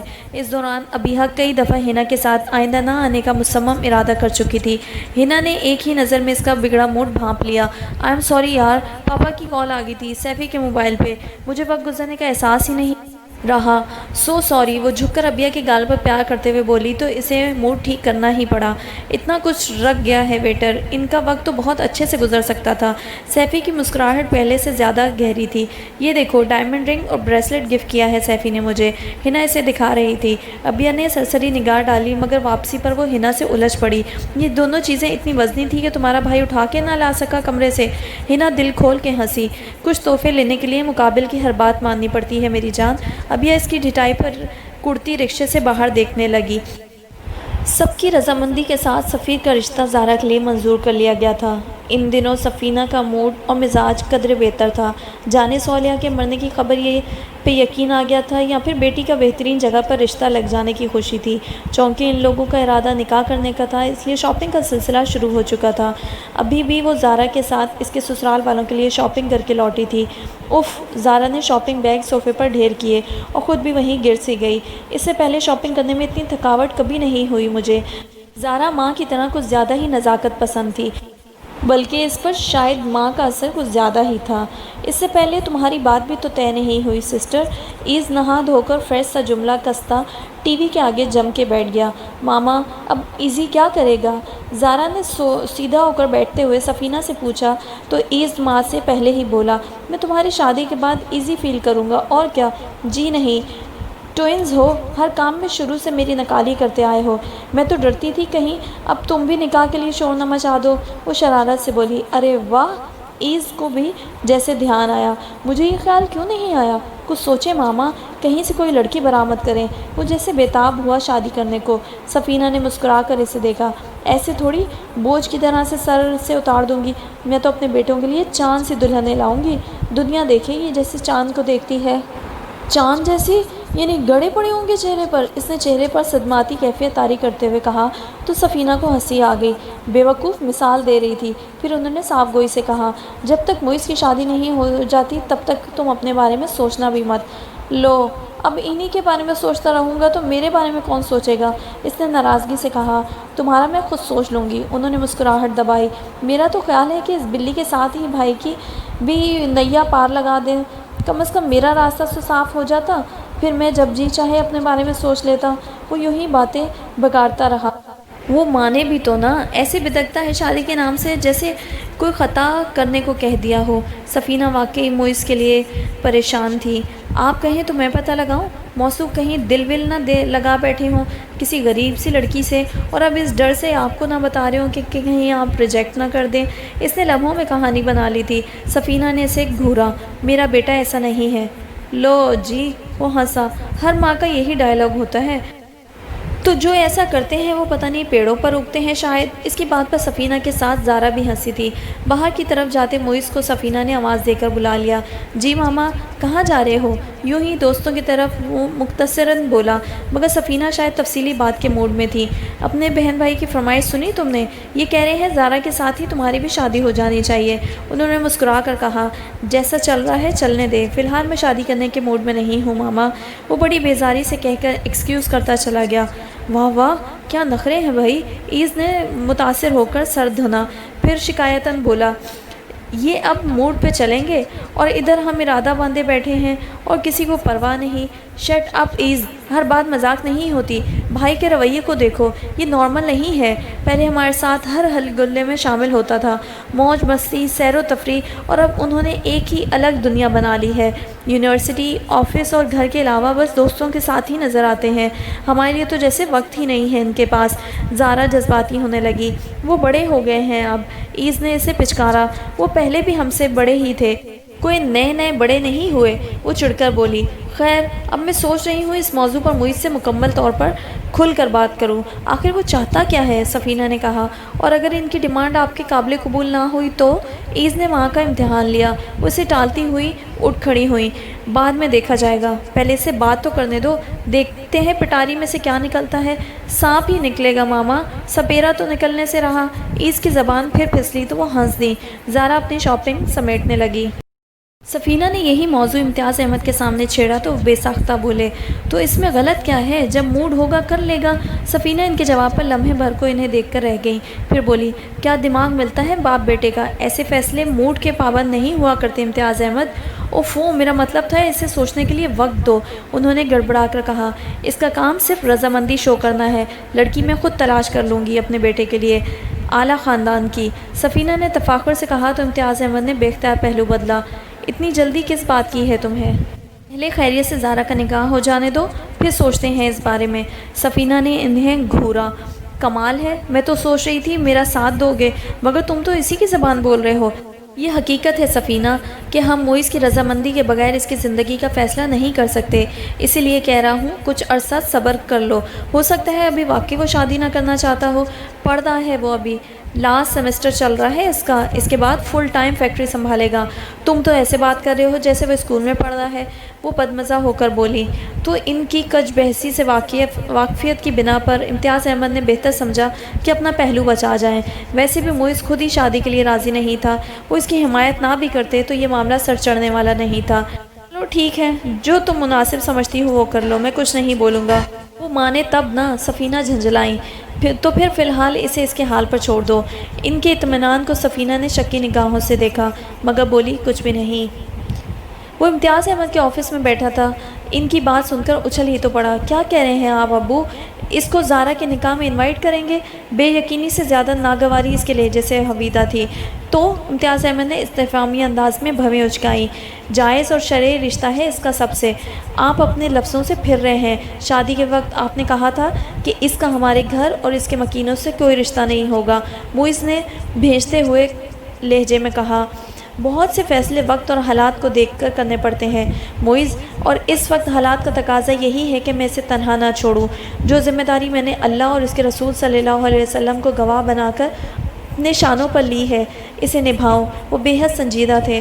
معیز نے اپنے چیخنے کی کوشش پر مشکل سے قابو پایا، خود کو بدقت تمام سنبھال کر وہ تلخی سے بولا، اور ماما وہ جو قیامت مچائیں گی، اس کا کچھ سوچا ہے آپ نے؟ اگر تم میرا ساتھ دو گے تو میں اسے سنبھال لوں گا معیز۔ انہوں نے امید بھری نظروں سے اسے دیکھا تو معیز فی الفور قطعیت سے انکار کر گیا۔ ہرگز نہیں ابو، میں پہلے ہی آپ کا بہت ساتھ دے چکا ہوں، مگر اس سے زیادہ اور کچھ بھی نہیں۔ آپ اسے گھر بلائیں گے تو اپنی ذمہ داری پر ماما کے سامنے آپ کو کھڑا ہونا پڑے گا۔ تم صرف اس کا ساتھ اپنے رشتے کا تعین کر لو معیز، باقی کام میرا ہے۔ معیز نے تعصب سے باپ کو دیکھا، پھر خفیف سے غصے بھرے لہجے میں کہا، اس کا ہر رشتہ صرف آپ سے ہے ابو، میں نے تو فقط ایک مشکل وقت میں آپ کا ساتھ دیا تھا، آپ کا بھرم رکھا تھا، اور بس۔ اور بس؟ انہیں اس کے لفظوں نے تکلیف دی تھی۔ جی اور بس، دیٹس اٹ، وہ تلخی سے کہتا پھر وہاں رکا نہیں، اٹھا اور آفس سے باہر نکل گیا۔ امتیاز احمد نے بے اختیار اپنے دل کو مسلا، جہاں وہ ہلکا سا درد محسوس کر رہے تھے، جانے میں یہ ذمہ داری نبھا پاؤں گا یا نہیں۔ زارا کے نکاح کی تقریب شہر کے بہترین میرج ہال میں منعقد ہوئی۔ سفیر اور زارا کی جوڑی بہت اچھی لگ رہی تھی۔ آج معیز کا موڈ بھی بہت اچھا تھا۔ بہت عرصے کے بعد وہ سب کے ساتھ خوش گپیوں میں مشغول تھا۔ ایسے میں کتنی ہی بار اس نے خود کو کسی کی نگاہوں کے حصار اور کسی کی توجہ کا مرکز پایا۔ وہ رباب تھی، زارا کی نند، بے حد ماڈرن اور بولڈ، ایک ایسی لڑکی جسے اپنی خوبصورتی کا پوری طرح احساس تھا، اور اسی احساس نے اسے اتنا اعتماد دیا تھا کہ جب معیز سفینہ کے پاس کھڑا تھا تو وہ خود آ کر سفینہ سے بولی، دیکھ رہی ہیں آنٹی، یہ ویلیو ہے لڑکی والوں کی، یہاں تو ہمیں کوئی لفٹ ہی نہیں کروا رہا۔ بڑا ناز بھرا شکوہ تھا، نگاہ غلط لاپرواہ بنے معیز پر تھی۔ کیا ہوا بیٹا؟ سفینہ کی پریشانی فطری تھی۔ بھائی کوئی کمپنی ہی نہیں دے رہا ہمیں یہاں، بور ہو گئی ہوں میں تو۔ ایک عیز سے دوستی ہوئی تھی، مگر آج تو وہ بھی اسٹیج پر بیٹھا پوز دے رہا ہے۔ اس نے منہ بسورا تو سفینہ بے ساختہ مسکرا دی۔ انہوں نے معیز کا بازو تھام کر کہا، تو چلو اب معیز سے دوستی کر لو، یہ بھی بہت اچھی کمپنی دیتا ہے۔ سفینہ جیسے اسے معیز کے حوالے کر کے ایکسکیوز کرتی اسٹیج کی طرف بڑھ گئی۔ ان دونوں کے درمیان خاموشی ٹھہر سی گئی۔ آپ اپنی زبان دکھائیں گے؟ رباب نے اچانک فرمائش کی تو معیز حیران ہوا۔ جی وہ کیوں؟ تھینک گاڈ، دراصل میں نے اپنی زندگی میں کبھی کوئی بے زبان مرد نہیں دیکھا تھا۔ مگر آپ تو اچھا خاصا بول لیتے ہیں، وہ شرارت سے بولی تو وہ بے ساختہ ہی ہنس پڑا بڑے عرصے کے بعد۔ مگر اسے اپنا ہنسنا ہے خود ہی اتنا عجیب لگا کہ فوراً ہی ہونٹ سمیٹ لیے۔ ہائے، آئی ایم رباب، اس نے جیسے نئے سرے سے تعارف کراتے ہوئے ہاتھ آگے بڑھایا، جسے تھام کر وہ اسی سنجیدگی سے بولا جو اس کا خاصہ بن چکی تھی، مجھے معیز احمد کہتے ہیں۔ تو معیز احمد صاحب، آپ کو اچھا لگ رہا ہے یہ؟ آپ جناب، اور بناوٹی تکلفات؟ وہ بڑی معصومیت سے پوچھ رہی تھی۔ معیز نے شانے اچکائے، تمہاری مرضی، تم جیسے جی چاہے بات کرو، میں نے تمہیں ادب آداب کا آرڈر نہیں دیا۔ شکریہ، وہ سر جھکا کر ممنوعیت سے بولی۔ معیز یار، تمہاری گاڑی کسی کی گاڑی کے پیچھے کھڑی ہے پارکنگ میں، جا کے دیکھو، انہوں نے گاڑی نکالنی ہے اپنی۔ معیز کے کزن نے آ کر پیغام رسانی کی تو رباب نے بدمزہ ہو کر اسے دیکھا۔ معیز ایکسکیوز کرتا ہال کے دروازے کی طرف بڑھا۔ رباب کی ستائشی نظروں نے دور تک اس کا پیچھا کیا۔ پارکنگ ایریا میں آ کر معیز نے اپنی گاڑی نکالی تو آگے والی گاڑی کو نکلنے کا راستہ ملا۔ وہ دوبارہ اپنی گاڑی پارک کر کے اندر کی طرف بڑھا۔ ایکسکیوز می، ایک نسوانی آواز نے بعجلت اسے پکارا تو وہ ٹھٹک کر پلٹا۔ سیاہ چادر میں ملفوظ وجود۔ معیز کو شک ہوا، کیا اسی نے مجھے پکارا ہے؟ جی فرمائیے۔ سیاہ چادر کا پردہ رخ سے تھوڑا سا ہٹا تو معیز کی نگاہ لمحہ بھر کو ٹھٹک سی گئی۔ اوہ، یہاں کوئی شادی کا فنکشن ہے؟ وہ گھبرائی سٹپٹائی سی لڑکی تھی۔ کس کی شادی پہ انوائٹڈ ہیں آپ؟ معیز نے استفسار کیا۔ جی وہ دراصل شادی نکاح تھا شاید امتیاز احمد کی بیٹی کا۔ اس کی پیشانی چمک اٹھی تھی۔ معیز بڑے زور سے چونکا۔ اس کی خاموشی پر وہ گھبرا سی گئی۔ میں ان کے ڈرائیور کے ساتھ آئی ہوں، اس نے مجھے باہر ڈراپ کیا ہے۔ معیز کے تن بدن میں شرارہ سا دوڑ گیا۔ کون ہو تم؟ جی میں ابھی ہاں، وہ اس کے بدلتے انداز سے خوفزدہ ہو کر بولی تو معیز لمحہ بھر کو لڑکھڑا سا گیا۔ جس قیامت کا وہ سوچنا بھی نہیں چاہتا تھا آج وہ اس کی دہلیز پر آن کھڑی ہوئی تھی۔ اسے اندر ہال میں سب کے ہنستے مسکراتے مطمئن چہرے نظر آئے، اور اگر یہ فتنہ اندر چلا گیا تو کیا فساد مچے گا، کیسی جگ ہنسائی ہوگی، اور ماما وہ تو قیامت ڈھا دیں گی۔ معیز کی رگوں میں لاوا دوڑنے لگا۔ اس نے بے اختیار آگے بڑھ کر ابیہ کا بازو تھام کر جکڑ کر کراتے ہوئے کہا، میں امتیاز احمد کا بیٹا ہوں، جانتی تو ہوگی تم مجھے، معیز احمد نام ہے میرا، اور میں تمہیں اپنے ہنستے مستے گھر کو اجاڑنے کی اجازت ہرگز نہیں دوں گا۔ ابو نے تم سے جو رشتہ جوڑا ہے اس میں ان کا ساتھ دینا میری مجبوری تھی، مگر تمہاری وجہ سے میری ماں کا سرخون برباد ہو یہ مجھے قطعاً قبول نہیں۔ آئی بات سمجھ میں؟ معیز نے اس کے بازو کو جھٹکا دیا تو اس کی چادر سرک کر شانوں پر ڈھلک گئی۔ معیز کی آنکھیں چندھیا سی گئیں، آنسوؤں سے بھری آنکھیں خوف سے پھیلی ہوئی تھیں، جیسے اس کا تعارف اس پر پہاڑ بن کر گرا ہو۔ معیز نے اسے خفیف سا دھکیلا تو وہ لڑکھڑا کر پیچھے ہٹی۔ دفع ہو جاؤ یہاں سے، اور بھول جاؤ کہ کسی کے ساتھ تمہارا کوئی رشتہ ہے، گیٹ آؤٹ، وہ نفرت بھرے لہجے میں کہتا لمبے ڈگ بھرتا اندر کی طرف بڑھا، اور جیب سے موبائل نکال کر امتیاز احمد کے ڈرائیور کو کال ملائی۔ حبیب خان، باہر پارکنگ میں ابھی جس لڑکی کو ڈراپ کیا ہے اسے واپس وہیں چھوڑاؤ جہاں سے لائے تھے، وہ تحقیرانہ انداز میں بولا۔ موبائل آف کر کے جیب میں ڈالتے ہوئے معیز احمد نے خود کو عجیب سی وحشت کا شکار ہوتے ہوئے محسوس کیا تھا۔ یہ اس کا خدا جانتا تھا یا پھر خود ابیہ کہ وہ کس ذلت کو برداشت کرتی ہاسٹل پہنچی۔ ڈرائیور کی وجہ سے وہ رو بھی نہ سکتی تھی، وارڈن سے سامنا نہ ہوا تھا ورنہ وہ ضرور مشکوک ہو جاتی۔ اول تو ابیہ کبھی گئی ہی نہیں تھی ماں سوائے کبھی کبھار امتیاز احمد کے ساتھ جانے کے، اور اگر آج اس تقریب میں شرکت کی اجازت لے کر گئی تھی تو آدھے گھنٹے کے اندر اس قدر نڈھال سی واپسی۔ ابیہ تقریباً بھاگتے قدموں سے اپنے کمرے میں آئے اور دروازہ لاک کر لیا۔ سچ شکر کہ حنا گھر گئی ہوئی تھی، ورنہ آج ابیہ کی زندگی اس کے سامنے بے نقاب ہو چکی ہوتی۔ اسے رونا آیا اپنی بے بسی، اپنی بے کسی پر، اسے امتیاز احمد جیسے کمزور سہارے پر رونا آیا، اور معیز احمد کے سلوک کا دکھ تو حد سے سوا تھا۔ وہ اپنے بستر پر سکڑ سمیٹ کر بیٹھ گئی، گھٹنوں کے گرد بازو لپیٹے بے حد خوف زدہ انداز میں۔ اسے احساس ہوا کہ وہ بالکل تنہا تھی، ایک شرعی رشتے اور مضبوط سہارے کے ہوتے ہوئے بھی وہ اس دنیا کے ہجوم میں تنہا تھی۔ اس کی ماں نے ذلت کے گھڑے میں گرنے سے بچانے کے لیے اسے ایک شرعی رشتے کے تحت امتیاز احمد کے حوالے کیا تھا، مگر جو سلوک اسے یہاں سہنا پڑ رہا تھا وہ کسی دلدل میں دھنسنے کے مترادف تھا۔ اس کی سیاہ آنکھوں میں چھپی حقارت یاد آئی، وہ کبھی مجھے اس گھر میں قدم نہیں رکھنے دے گا جہاں اس کی ماں رہتی ہے۔ اسے معیز کے لب و لہجے کی نفرت بھری سرد مہری یاد آئی، وہ زار و قطار رو رہی تھی، اور امتیاز احمد کب تک اس رشتے کو ٹوٹنے سے بچاتے رہیں گے، اور اگر خدا نخواستہ انہیں کچھ ہو گیا تو میں بے نام و نشان۔ اس کے دل کو کسی نے مضبوط شکنجے میں کس لیا تو وہ بے اختیار امتیاز احمد کی صحت اور لمبی عمر کے لیے دعا مانگنے لگی۔ یونیورسٹی کے ہنگاموں میں بھی وہ بیزار سا رہا، طبیعت پہ ایک عجیب سی بے کیفی چھائی ہوئی تھی۔ کیا یار اتنا بورنگ کیوں ہو رہا ہے؟ اون اس کا بہترین دوست تھا، اس کی طبیعت کے رنگ کیوں نہ پہچانتا؟ ایسے ہی بس فنکشن کی تیاری میں نیند پوری نہیں ہوئی، تھکاوٹ ہے ذرا سی۔ معیز اس کے ہمراہ پارکنگ میں کھڑی اپنی گاڑی کی طرف بڑھتے ہوئے بولا، چلو جھوٹ تو اس سے بول جو تجھے جانتا نہ ہو۔ سمجھ میں نہیں آتا کس خفیہ حسینہ کا سایہ ہو گیا ہے تیرے دل پر، ایسا لگا ہے کمبخت کہیں اور لگتا ہی نہیں۔ اون نے اسے آڑے ہاتھوں لیا۔ معیز کی یکلک بدلتی شخصیت کا وہ گواہ تھا، مگر جو راز معیز احمد اپنے دل میں چھپائے ہوئے تھا اس نے اپنے عزیز دوست کو بھی ہوا نہ لگنے دی تھی۔ Shut up! ڈرائیونگ سیٹ سنبھالتے ہوئے اس نے اون کو گھورا۔ بھائی ہم تو خدا لگتی کہیں گے، ڈرتے تھوڑی ہیں تم سے، وہ بے نیازی سے بولا اور میوزک آن کر دیا۔ یار سانو او دوست سانو لگ گئی بے اختیاری، سینے دے وچ نہ سمائی ہے یار ڈاڈی عشق آتش۔ واو! اون نے سر دھنا، بلکہ واہ واہ واہ، کیا سچویشن ہے اور کیا کلام سیٹ ہوا ہے اس پہ۔ معیز نے ہاتھ بڑھا کر میوزک بند کر دیا۔ اب اگر تم نے سر ہلایا تو پکڑ کے ڈیش بورڈ میں دے ماروں گا، معیز نے اسے دھمکایا۔ تو بتا نا پھر، اندر کی بات کیوں نہیں بتاتا جو اندر ہی اندر تجھے کاٹ رہی ہے، جلا رہی ہے۔ اون ایسا ہی تھا، سرفراہ لاابالی سا، مگر معیز کے اندر تک اترا ہوا۔ اب بھی اپنی بات پہ زور دے کر بولا تو معیز نے لمحہ بھر کو جبڑے بھینچے، پھر دانت پیس کر بولا، میں تجھے گھر تک ڈراپ کرنا چاہتا تھا، مگر اب جی چاہ رہا ہے تجھے گاڑی میں سے ہی ڈراپ کر دوں۔ Well said! اون نے ڈٹائی سے کہکا لگا کر داد دی۔ شٹ اپ یار! ہر چکر کے پیچھے لڑکی کا چکر نہیں ہوتا۔ موئز کو اس کے انداز نے چڑھایا۔ تو پھر بتا دو اس چکر کے بارے میں جس نے تمہیں چکرا کے رکھ دیا ہے۔ ان کا اعتماد قابل دید تھا۔ موئز نے زوردار بریک لگائے تو وہ واقعی ڈیش بورڈ سے ٹکراتے ٹکراتے بچا۔ آؤٹ! یار یہاں سے پیدل آدھے گھنٹے کا راستہ ہے۔ اون گھگیایا۔ Get out! موئز کے انداز میں بے اعتنائی تھی۔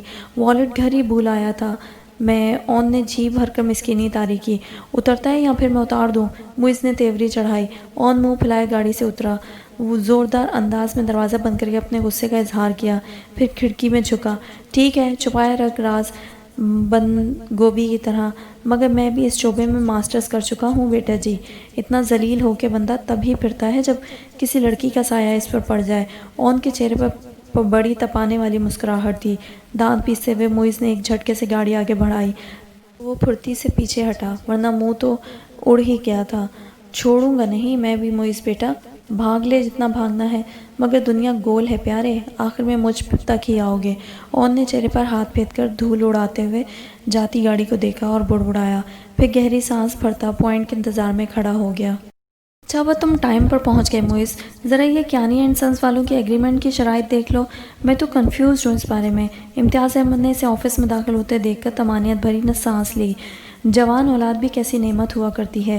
جب جب وہ موئز اور ایز کو دیکھتے انہیں اپنے بازوں کی مضبوطی کا احساس ہوتا تھا۔ جی، اس نے فائل لے کر سائٹ پر رکھ دی۔ امتیاز احمد نے اس کی بے توجہی کو محسوس کیا، متفکر ہوئے۔ کیا بات ہے موئز، طبیعت تو ٹھیک ہے بیٹا؟ اس نے ہلکا سا اس بات میں سر ہلایا، مگر وہ تھا کسی اور ہی دھیان میں، کچھ کہنے کو الفاظ جمع کر رہا ہو، یا شاید ہمت۔ موئز، انہوں نے اسے پکارا۔ آپ نے اسے زارا کے نکاح پہ انوائٹ کیا تھا؟ لمحہ بھر اسے دیکھتے رہنے کے بعد امتیاز احمد نے گہری سانس بھری اور اپنی کرسی سے ٹیک لگا کر بیٹھ گئے۔ تو یہ بات تمہیں پریشان کر رہی ہے؟ یہ معمولی بات نہیں ہے ابو، وہاں ہماری فیملی موجود تھی، اس کی موجودگی پر تو بعد میں سوال اٹھتے، پہلا سوال تو اس کا تعارف ہوتا۔ اگر وہ وہاں آ جاتی تو قیامت آ جاتی۔ وہ تلخی سے گویا ہوا۔ بہت عرصے سے یہ تلخی اس موضوع پر گفتگو کرتے خود بخود موئز کے لب و لہجے میں گھل جاتی تھی، مگر وہ مطمئن انداز میں بولے، سو واٹ؟ کبوتر کی طرح آنکھیں بند کر لینے سے بلی غائب نہیں ہو جائے گی۔ موئز، حقیقت کو فیس کرنا سیکھو۔ مگر میں بلی کو غائب ہی کرنا چاہتا ہوں ابو، اس کی موجودگی کا کسی کو بھی علم ہونے سے پہلے۔ موئز کا انداز ہٹیلا تھا۔ وہاں ماما اسے دیکھتی، ملتی، کیا کہہ کر تعارف کرواتے آپ اس کا؟ اس انداز میں بات مت کرو موئز، اس کی ماں نے شرعی رشتے میں باندھ کر اسے میرے حوالے کیا تھا، بھاگ کے نہیں آئی وہ۔ اور جہاں تک تمہاری ماں کا سوال ہے تو میرے خیال میں اب وقت آ چکا ہے کہ اسے حقیقت سے آگاہ کر دیا جائے۔ ان کے ٹھہرے ہوئے تادیبی انداز نے موئز کے خون میں انگارے سلگا دیے۔ واٹ؟ اسے اپنے کانوں پر یقین نہیں آیا۔ آپ شاید بھول رہے ہیں کہ نکاح کے وقت ہمارے مابین کیا طے پایا تھا۔ اس کا لہجہ ذرا سا تیز تھا۔ میں بالکل بھی نہیں بھولا، انہوں نے کہنا چاہا، مگر موئز نے اپنی بات جاری رکھی۔ آپ نے کہا تھا یہ نکاح آپ کی مجبوری ہے، اور یہ بھی کہ اس پر آئی مصیبت ٹلنے کے بعد اس نکاح کو ختم کر کے آپ کسی اچھی جگہ پر اس کا رشتہ کرا دیں گے، اینڈ دیٹس آل۔ وہ بالکل صحیح کہہ رہا تھا، لیکن یہ بھی 100% درست تھا کہ اگر وہ اس وقت یہ سب نہ کہتے تو موئز نے یہ انتہائی قدم اٹھانے کی نہ تو اجازت دیتا اور نہ ہی ان کا ساتھ دیتا۔ انہوں نے بے بسی سے اسے دیکھا۔ میری ہمت کو مت توڑو موئز، مجھے صرف اتنا بتاؤ، کیا تم میری خاطر اپنی ماں کے سامنے سٹینڈ لو گے؟ ہرگز نہیں، وہ بھڑکا۔ بیک گراؤنڈ دیکھیں ذرا آپ اس کا۔ میں ایک جواری کی بیٹی کی خاطر اپنی ماں کو لیٹ ڈاؤن نہیں کر سکتا ابو۔ اس کی نفرت بے کران تھی، بالکل اپنی ماں جیسی۔ امتیاز احمد کو اچھی طرح اندازہ ہوا تھا۔ پہلے تم خود کو سمجھا لو موئز، اگر میں نے یہ قدم اٹھا ہی لیا ہے تو تم اپنے دل میں اس کے لیے جگہ بناؤ، پھر دیکھنا تمہاری ماں احتجاج کرنا بھول جائے گی اگر میرے ساتھ تم کھڑے ہوئے تو۔ موئز کو بہت ظالم لگے تھے اس ٹائم، وہ بہت زیادہ ظالم۔ میری ماں نے تمام عمر اس عورت سے نفرت کرتے گزاری ہے ابو، اور آپ اس کی بیٹی کو باقی زندگی کے لیے ہمارے سروں پر مسلط کرنا چاہتے ہیں؟ نو وے۔ وہ کرسی دھکیلتا اٹھ کھڑا ہوا، اس کے چہرے پر سرخی چھلک آئی تھی۔ کیا موئز یار؟ امتیاز احمد یکلک تھکے تھکے اور بوڑھے سے نظر آنے لگے۔ وہ مایوسی سے بولے، میں تو ترس گیا ہوں تمہارا پرانا روپ دیکھنے کو، یاروں کے یار ہوا کرتے تھے تم، جذبات و احساسات سے لبریز۔ انہی جذبات احساسات کے زیر اثر مات کھا گیا تھا میں، لیکن اب میں وہ موئز نہیں ہوں ابو، وہ تلخی سے گویا ہوئے۔ اس کی آنکھوں میں خفیف سی سرخی اتر آئی۔ اس گھر میں نہ تو صالحہ بیگم کی گنجائش تھی اور نہ اب اس کی بیٹی کی ہے۔ وہ قطعیت بھرے انداز میں کہتا فائل اٹھا کر تیزی سے ان کے آفس سے نکل گیا۔ امتیاز احمد کے دل کا درد بڑھنے لگا۔ انہوں نے کرسی کی پشت سے سر ٹکا کر آنکھیں موندی اور گہری سانس لے کر اندر کی کثافت کو کم کرنا چاہا۔ مجھے معاف کر دینا صالحہ، شاید میں اپنے کال میں پورا نہ اتر سکوں۔ انہوں نے صالحہ کی روح سے دل ہی دل میں معافی مانگی۔ بیا، تمہارا فون آیا ہے۔ ہنا نے اسے ہلایا تو کسل مندی کا مظاہرہ کرتی بالوں کو دونوں ہاتھوں سے سمیٹتی وہ اٹھ بیٹھی۔ کیسی طبیعت ہے اب؟ ٹھیک ہوں، آہستگی سے کہہ کر بستر سے نیچے اتری اور خاموشی سے کمرے سے باہر نکل آئی۔ در حقیقت اس کا یہ فون اٹینڈ کرنے کو بالکل بھی دل نہیں چاہ رہا تھا، مگر وہ یہ بھی جانتی تھی کہ اس کا موبائل 2 دن سے مسلسل بند تھا، اسی لیے یہ کال لینڈ لائن پر آئی تھی۔ وہ فون اٹھا کر باہر کوریڈور میں لے آئی اور وہاں رکھے بینچ میں بیٹھ کر ریسیور کان سے لگا لیا۔ ہیلو، اس کا انداز بیزار سا تھا، مگر دوسری طرف موجود امتیاز احمد نے طمانینت بھری سانس لے کر کہا، شکر ہے اللہ کا، تمہارا موبائل تو مسلسل آف آ رہا ہے۔ میں تو بس ہاسٹل آنے کا سوچ رہا تھا۔ کوئی ضرورت نہیں ہے آپ کو یہاں آنے کی، تلخی ابیہ کی آواز میں رچی ہوئی تھی۔ امتیاز احمد ٹھٹکے، پھر تفکر سے پوچھنے لگے، کیا بات ہے ابیہ، اور تم فنکشن میں کیوں نہیں آئی؟ میں نے ڈرائیور کو بھیجا بھی تھا، وہ کہہ رہا تھا تم نے آنے سے صاف انکار کر دیا ہے۔ ابیہ کی آنکھوں میں آنسو بھر آئے۔ یہ یقیناً معیز احمد ہی کی مہربانی تھی، اس نے ڈرائیور کو پٹی پڑھائی ہوگی۔ تو کیا فرق پڑا میرے نہ آنے سے؟ آپ کی بیٹی کا نکاح رک گیا کیا؟ وہ بد لحاظ ہو رہی تھی، آنسو روکنے کی کوشش، اس کا گلا دکھنے لگا۔ مجھے فرق پڑتا ہے ابیہ، میں نے اپنے دل و دماغ کی رضامندی سے یہ رشتہ جوڑا ہے اور تمہیں اپنے گھر میں تمہاری حیثیت میں دلوا کر ہی رہوں گا، مگر تمہیں بھی ہمت کرنی ہوگی۔ وہ سچے دل سے بولے، اچھا ہوتا اگر آپ اپنے بیٹے پر بھی میرا رشتہ اور حیثیت واضح کر دیتے، پھر کم از کم وہ مجھے یوں دروازے سے واپس تو نہ لوٹاتا۔ باوجود خود پر ضبط کے وہ بھبک کر رو دی۔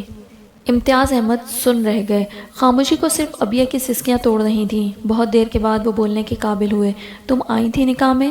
جی، اور آپ کے بیٹے معیز احمد نے اسی وقت مجھے واپس بھجوا دیا، بس دھکے دینے کی کسر رہ گئی تھی۔ آئی ایم سوری ابیہ، وہ ایسا نہیں ہے، اور پھر ڈرائیور نے بھی کہا تھا کہ تم، وہ بوقت تمام صفائی میں کچھ کہنے لگے تھے کہ وہ خود کو سنبھالتے ہوئے تلخی سے بولی، ڈرائیور کا کیا قصور اس قصے میں؟ وہ تو مالکوں کے حکم کا غلام ہے۔ ایک نے کہا لے آؤ، وہ لے آیا، دوسرے نے کہا وہیں پھینک آؤ تو اس نے تعمیل کر دی۔ میں بات کروں گا معیز سے۔ انہیں معیز کی پریشانی یاد آئی، تو کیا وہ اسی وجہ سے ان سے الجھ رہا تھا؟ اللہ حافظ۔ ابیہ کا دل برا ہونے لگا۔ اس نے ریسیور کریڈل پر ڈال دیا اور فون سیٹ اٹھا کر وارڈن کے روم میں رکھ آئی۔ وہ کمرے میں آئی تو ہنا چائے تیار کر چکی تھی۔ تھینک یو، ابیہ متشکر ہوئی اور مگ تھام کر بستر پر بیٹھ گئی۔ You welcome. ہنا اسٹول گھسیٹ کر اس کے سامنے بیٹھ گئی، اپنی چائے کا مگ تھامے وہ ابیہ کی بھیگی پلکوں کو بغور دیکھ رہی تھی۔ بس کرو، نظر لگاؤ گی کیا؟ ابیہ نے نظر چراتے ہوئے ہلکے پھلکے انداز میں کہا تو وہ برجستہ بولی، ایسی رونی صورت کو کیا نظر لگے گی؟ ابیہ نے بساختہ چہرے پر ہاتھ پھیرا۔ شاباش، اب جلدی سے بتا دو، میرے پیچھے کیا ہوا تھا؟ ہنا نے اسے پچکارا۔ وہ واپس آئی تو ابیہ بخار میں بھنک رہی تھی۔ وارڈن سے اسے علم ہوا کہ ابیہ کسی فنکشن میں شرکت کے لیے گئی تھی۔ واپسی کے بعد ہی طبیعت خراب ہوئی، بخار ہوا تھا اور کیا؟ ابیہ نے گول مول سا جواب دیا۔ ساری رات پتہ نہیں کیا اول فول بولتی رہی ہو، معاملے کا پتہ ہوتا نا میں خود ہی ساری کڑیاں جوڑ لیتی۔ چلو شاباش، اب خود ہی بتا دو، کس نے ہرٹ کیا تمہیں؟ اور یہ نکاح کس کا تھا؟ مجھے تو بتایا ہی نہیں تم نے۔ صبح ہی تو میں گھر گئی تھی۔ ہنا کسی طور پر پیچھا چھوڑنے پر راضی نہ تھی، سوال در سوال۔ ابیہ پھیکے انداز میں مسکرائی، ایسے ہی یار، گھر سے فون آ گیا تھا، کزن کا نکاح ہو رہا تھا، بس وہاں کچھ بدمزگی ہو گئی۔ یقیناً تمہاری اسٹیپ مدر نے کچھ غلط سلط کہا ہوگا۔ ہنا نے اس کی سنائی ہوئی کہانی کے بموجب اندازہ لگایا۔ ابیہ نے یوں ہی سر ہلا دیا۔ کم آن بیا، بی اسٹرانگ یار، اب تو تمہیں عادی ہو جانا چاہیے ان کے رویے کا۔ بلکہ تم وہاں سے واپس کیوں آئیں؟ ایک کے جواب 10 میں سناتی۔ ہنا ایسی ہی تھی، بے باک اور منہ پھٹ، فوری رد عمل ظاہر کرنے والی۔ کیا فائدہ، جب دل چھوٹے پڑ جائیں تو بڑے بڑے گھروں میں جگہ تنگ پڑ جایا کرتی ہے۔ وہ پھیکے انداز میں مسکرائی اور چائے پینے لگی۔ کم آن یار، قسم سے، نہ تو تمہارے گھر والوں کو تمہاری قدر ہے اور نہ کبھی خود تم نے آئینے میں ڈھنگ سے اپنی شکل دیکھی ہے۔ 1-2 وزٹ پارلر کے کرو، پھر دیکھو آفت سے قیامت نہ بن جاؤ تو کہنا۔ ہنا نے مایوسی سے کہتے ہوئے آخر میں مشورہ دیا تو ابیہ نے نفی میں سر ہلا دیا۔ نہ تو میں خود آئینہ دیکھنا چاہتی ہوں اور نہ ہی دنیا کو چونکانے کی خواہش ہے میری۔ بے وقوف ہو تم، ہنا نے فتویٰ دیا۔ میری بات لکھ کے رکھ لو ہنا، گمنامی لڑکیوں کو بہت سے فتنوں سے بچاتی ہے۔ قیامت بن کے نکلیں گی تو پھر قیامت تو آئے گی نا۔ اس نے کسی گم گشتہ تکلیف کو محسوس کرتے ہوئے پرمزدگی سے کہا۔ ہنا اس کے ہاتھ سے خالی مگ لے کر اٹھ گئی۔ میں تو صرف اتنا جانتی ہوں کہ میرا بھائی تو ایک ہی ملاقات میں تمہارا دیوانہ ہو گیا ہے۔ ہائے، وہ ہونک ہوئی تھی۔ یہ بات سننے کی اسے بالکل بھی توقع نہ تھی۔ ہنا اس کی صورت دیکھ کر خوب ہنسی۔ تم تو لگتا ہے چاہے جانے کی امید ہی چھوڑ کر بیٹھی ہو۔ پلیز ہنا، اس کی رنگت زرد پڑ گئی۔ فضول باتیں مت کرو، قسم سے سچ کہہ رہی ہوں۔ تمہارا سیل نمبر مانگ رہا تھا، میں نے کہا پوچھ کے بتاؤں گی۔ ہنا کھلے ماحول کی پروردہ تھی، وہ سب تو ماڈرنزم کے زمرے میں آتا تھا، مگر اب یہ لرز کر رہ گئی۔ پلیز ایسا کچھ مت کرنا ہنا، میں یہ سب پسند نہیں کرتی، وہ رونے والی ہوگی۔ اچھا پلیز رونا نہ شروع کر دینا۔ ہنا نے اس کے تاثرات بھانپ کر تیزی سے کہا تو اس نے بروقت ہونٹ پھیلاتے ہوئے نفی میں سر ہلایا۔